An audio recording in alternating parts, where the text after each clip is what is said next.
Good evening, good people. Good evening, good evening. This is Justin back at y'all again for the evening hour. Um, I'm not doing anything, so I figured since I'm here, not doing anything, my wife is out doing her thing, which is cool. Let me turn this off. I figured that I will go ahead and give everybody my story, my testimony, my experience, my my journey that has led me to the point I am where I am right now, um, spiritually, physically, emotionally, and mentally. Um, it's been a long time. It's been a strenuous struggle, not only on myself but those around me, those who love me. Um, when you're going through hardships, your hardships can be so hard that you can forget that your hardships aren't only your hardships. They're whoever is experiencing life with you. They're their hardships as well. Meaning, if there's somebody in your life, your family members, your loved ones, friends, um, those who are in relationships with you, who love you, who are used to seeing or being in your presence, or you being in their presence, um, it's their journey as well. And I found that out. Um, I found that out in many ways. So, those who know me, specifically, I'm talking about family and friends as well, and um, those who will watch this, you will, they know that I have been struggling for close to getting very close to a decade with um, specifically opiates. And I mean, struggling. I mean, it was a job. It was a job on top of the jobs that I had. It was a full time encompassing thing. Um, it's been like that since 2015. 2015. A lot of people, and you know what? This is me being transparent. Um, if if you're a loved one and if this is if you can't look at this with the open mind, open heart, then please don't watch. If this is gonna cause you to rehash some things, look at me different, then stop right now. Because I'm being transparent, and this is not only gonna help me, this is gonna help. Um, this is gonna help others as well. Because this is not going to only to this is going to YouTube, so everyone is gonna be able to see this. I've been struggling for with with opiates for the past close to 10 years. Struggling so bad to where I was being jailed and picking up charges, right, for theft, continually, consistently, um, to satisfy my my craving. Not only my my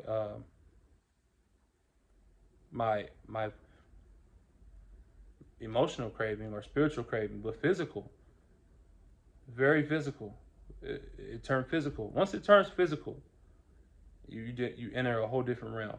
So it started with because it starts at some point. Started with a family member. Everybody's story, as cliche as this gonna sound, when I begin. It was something that was introduced to me, and I had to ease into it. Um, you know, every other weekend. And then it became every weekend. Then it became once a day. Then it became twice a day, 3 times a day. Then it became a necessity to have. But it started through a family member. I'm not going to be specific about who, because that doesn't. I don't want to expose them or put them in a situation with it they don't need to be in. Because I'm a grown man and I made my own decision. So which specific family member that was is neither here nor there, because I made the decision to continually participate in this. Um, I had my own place. I had my own things. I was extremely independent at this point when I started. As I slowly and gradually, consistently began to take these opiates, it no longer became about fun. It no longer became about um, just enjoying it. It turned into a need over a period of time. Right? There was times where I can start and stop. But I was so in love with the feeling. I was so in love with the numbness. I was so in love with the euphoria. I was so in love with um, the mood it put me in, or where it took me mentally. I was so in love with it, and I mean in love with it, that I knew that was going to be a feeling I wanted 24/7, and that's what it turned into, a feeling that I wanted 24/7. Um, I got to a point where I remember the first night I realized I got addicted. First night I realized I was addicted. I didn't take none that day because I didn't have any, and I couldn't. I started feeling horrible, and I couldn't. Why am I feeling so bad? And then it hit me because I don't have them anymore. I don't have them. I didn't take one. So I took some sleep aid medicine and decided that, you know what, I'm gonna just write it out. And that was a horrible night because I cried because I realized that I am addicted to this. And I should have stopped in when I woke up the next day, and I should have stopped in, but I didn't. I continued to dwell in it, right? Um, I I got married being addicted to this, right? Being addicted to this. Also, while I was being addicted to this, I was committing crime, and I became a felon while being addicted to pain pills, to opiates. So now I'm a felon on top of being addicted to opiates. And when I caught this felony, it was not because of my addiction. It was because of a bad choice that I made, which when I caught this felony, it became extremely hard for me to sustain myself because of the charge I had. Because before I caught this felony, I was used to being extremely independent, having, great jobs, great opportunities for myself. And once that was taken from me, I fell into a depression and I fell deeper into um, my addiction because it was a huge numbing agent for me. I knew how hard my life was going to become, and was becoming, and I used that as a huge coping mechanism, huge coping mechanism, because I was not going to be able to be the person I was before. I knew I wasn't going to be able to reach the heights you know, that I could have reached, that I could have gotten to if I was sober, if I didn't have uh, a felony on my background, such as I could have been an insurance agent, Um, you know, I could have done things that would have opened doors for me easily, right? I could have been a part of uh, companies like Mutual of Omaha, or you know, I was the type of person where I was used to non-labor jobs, right? Jobs where I can use my mind and my intellect. When I caught my felony, it was no longer about that. It was now about physical. You know, I knew I was gonna have to attain work that was going to require a lot of physical labor, and that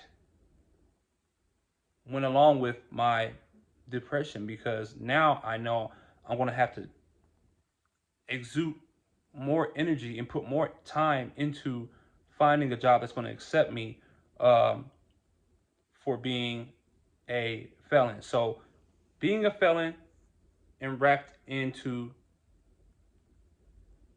wrap, sorry, being a felon took me further into my addiction. Then I got married. Then me and my wife got into start living together while being addicted to drugs. All my paychecks going to drugs. Us not being able to have extra money, us not being able to pay bills. There was a while where my wife had to be the sole um, financier of everything because I was too involved in my addiction. I was too addicted. I was too caught up in I have to be high every single day, or else I'm going to be physically sick. That was my fight every single day. Nobody works harder than a drug addict. Let me tell you that right now. Nobody works harder than a drug addict, and I worked hard. I caught from 2015, well, from 2018 to 2022. I caught at least two or three theft charges. Um, Actually, from 2016 to 2022, I caught maybe two or three shoplifting charges each year. When I caught my felony in 2016, I violated my probation for shoplifting charges and got sentenced to 2 years in 2019.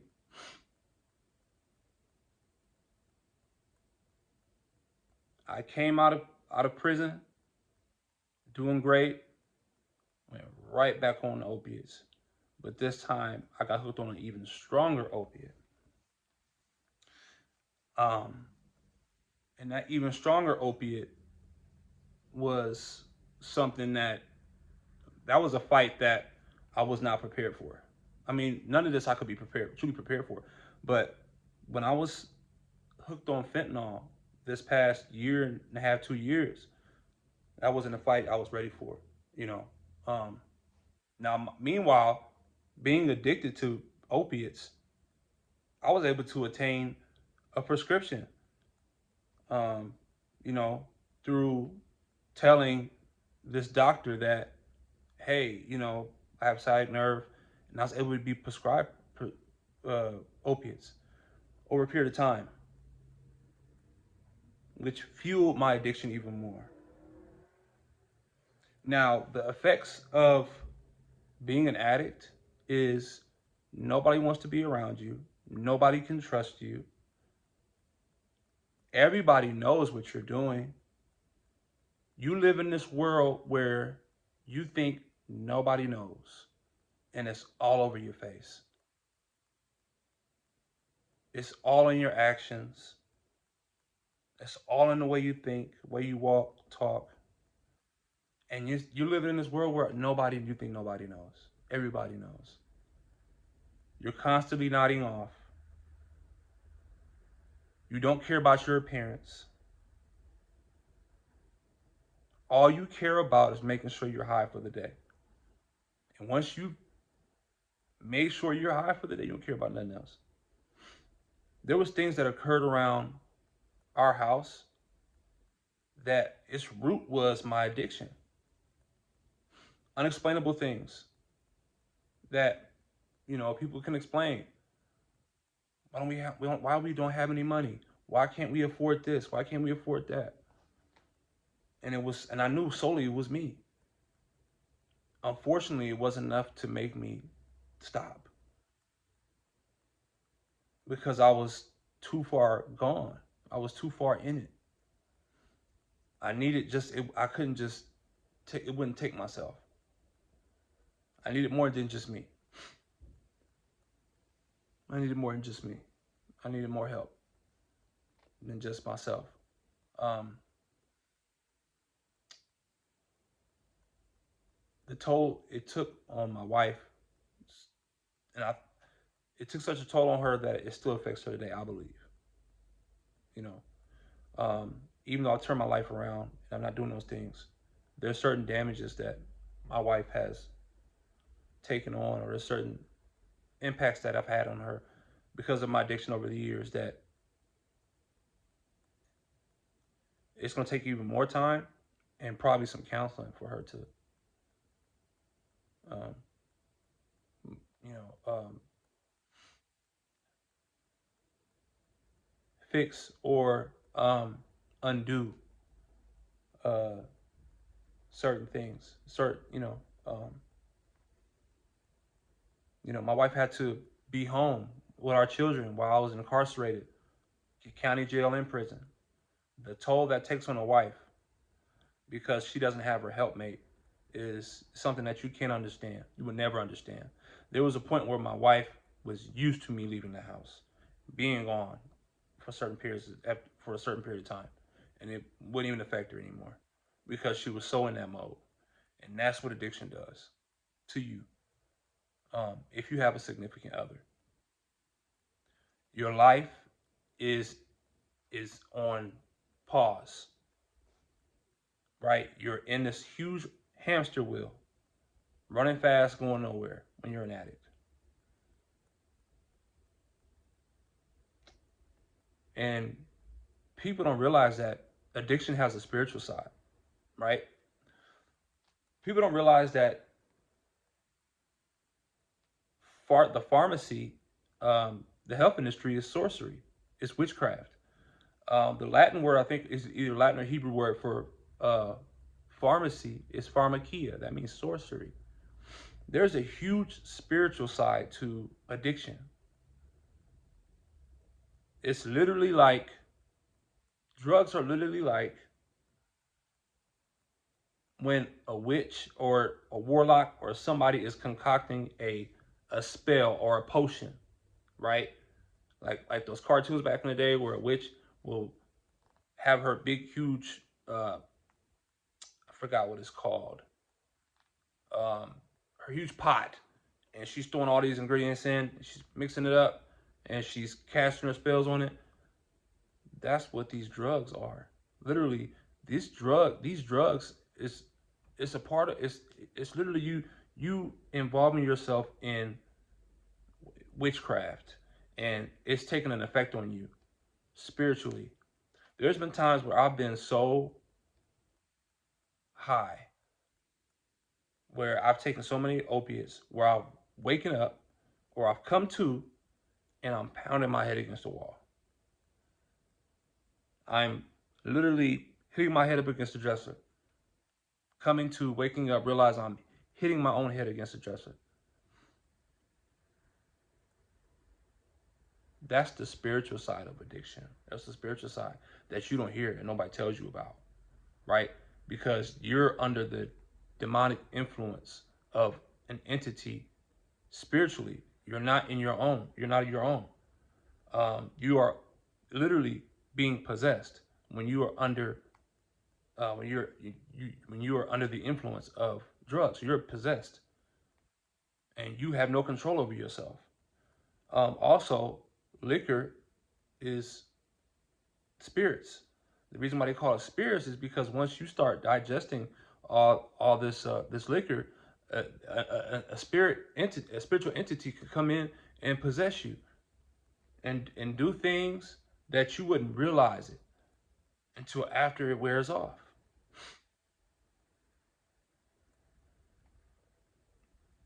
So after it wears off. But not to make this video too long, um, I hit rock bottom. You know, my wife found my pills. Um, I'll be honest, we tussled for them, um, and she kicked me out the house. Kicked me out the house. And I don't even think that was the straw that broke the camel's back.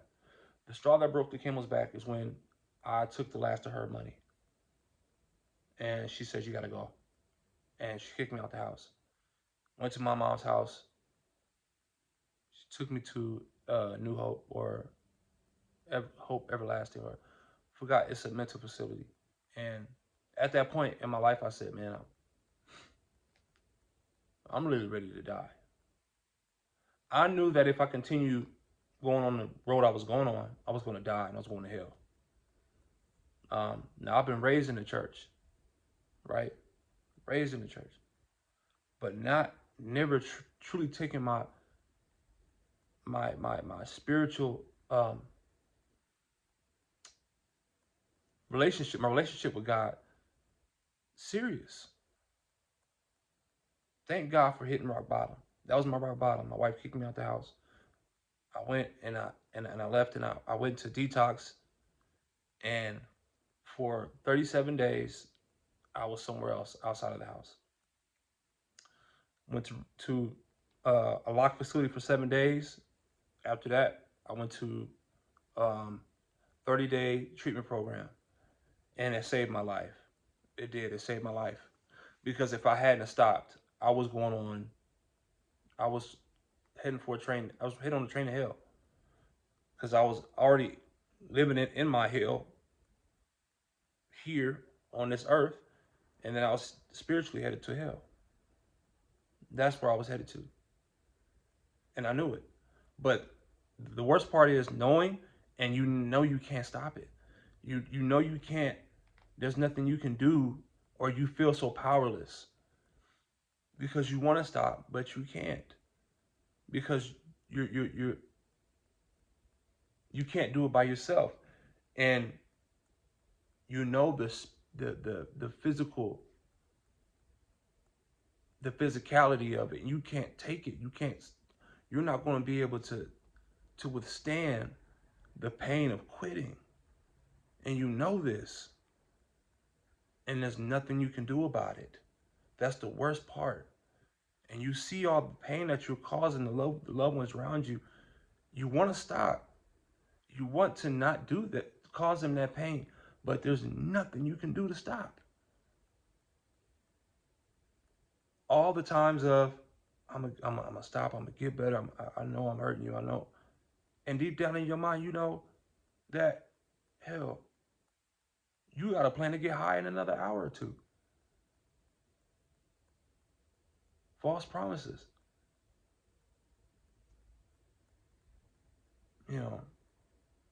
But eventually, I went and got help.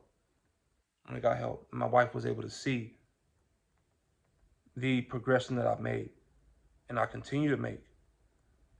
Um, since March of 2022, I've put down stealing to get high. I put down lying because I was a professional liar. You have to be a professional liar. For addict, lying is your backbone.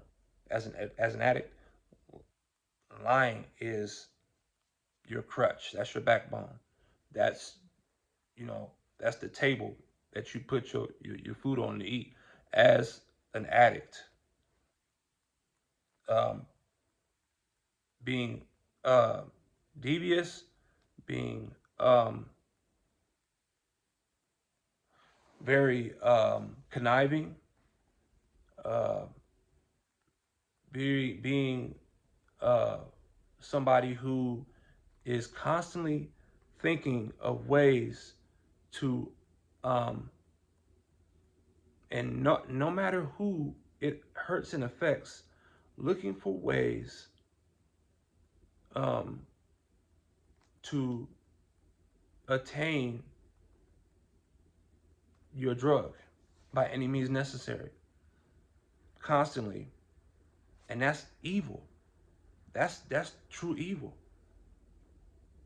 Looking to do whatever it is to attain your drug of choice, no matter what. No matter who you gotta lie to, who you gotta undercut, who you gotta take from, no matter what. That's your life. And it's a horrible existence. It's a meaningless existence. And that's another reason why I couldn't quit. Because I felt like I had a meaningless existence. Meaningless. I had no reason to breathe air.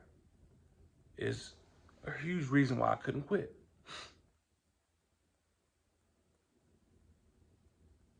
But I found a way. I found a way to live. I found a will. Found the will to live because I saw I had hope. After about a week, I had hope. In the beginning, I'm like, it's over. And my wife withstood everything I put her through. Even when she kicked me out, said she was divorcing me, and that she wanted nothing else to do with me, she still stuck by my side, still. And that's amazing. That's amazing. Um, but yeah, that's in a nutshell, that's my testimony. I didn't, for certain purposes, um, there's certain specifics I'm not going to get into, but overall, that is my overall testimony. Um, but I'm still a work in progress, as we all are. I'm still a work in progress. Um, but I am continually uh, putting my best foot forward every single day. Every single day. Every single day. I'm continually fighting for me, my family, um, those who love me, friends. I'm fighting to um, be in control of myself, my emotions, um, my sobriety, and I have a wonderful support system that has kept me, mom, sister, wife, brother-in-law, nephew, wonderful support system, children, wonderful support system, you know, um, in-law, wonderful support system. And that's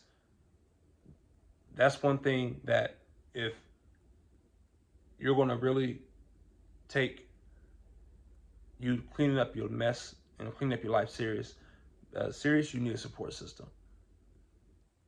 You definitely need a support system. And I have that. And I have had that. So, yeah, I just wanted to give that to you guys. Um, Again, family, loved ones, people who hear this, um, I hope and I pray that you don't take this and um, take it as an opportunity to rehash things. And I just wanted to say my piece. I did because this helps me as well. I just want to help my piece, say my piece, and I've said it. Um, so if there's anybody that's going through um, what I've been went through, please know and understand that you can't do it by yourself. You can't do it by yourself. Ask the Lord for help. Sincerely get down on your knees. Pray. Give it all to Him. Tell Him every thought, every action, every. Tell Him everything. Tell Him everything. God is a literal God. Literal. You can speak to Him like you be able to speak to your father, literally, literally, you can speak to him just like that. He understands you just like that. You know, you don't have to be candid and politically correct with God. You can tell him everything. So tell him, and he'll understand. He truly will. He'll understand. So I hope everybody's having a good night. I hope everybody's having a safe night, and staying away from hurt, harm, danger, and trouble. I hope everybody's having a blessed night. To all my loved ones, all my family members, love y'all. Um, you know I love y'all. Any questions y'all have, you can ask me. Any inquiries, any inquiry minds want to know anything, I'm an open book. But I love y'all, and I hope to see y'all again. I'll be making some more videos, teaching videos about certain topics. I'll be making some more of those. But I just wanted to give people my official testimony and my official description of what has gotten me where I'm at right now, because it's like being born all over again when you get back on track from where you were. It's like a new person you're getting to know, and there's a lot of new things that I get to know about myself. There's a lot of things I'm figuring out about myself, you know, uh, without having to be it, without having to have a numbing agent. So, you know, but I hope everybody has a blessed night. Again, I don't want to keep rambling because I will. Love you guys. Bye.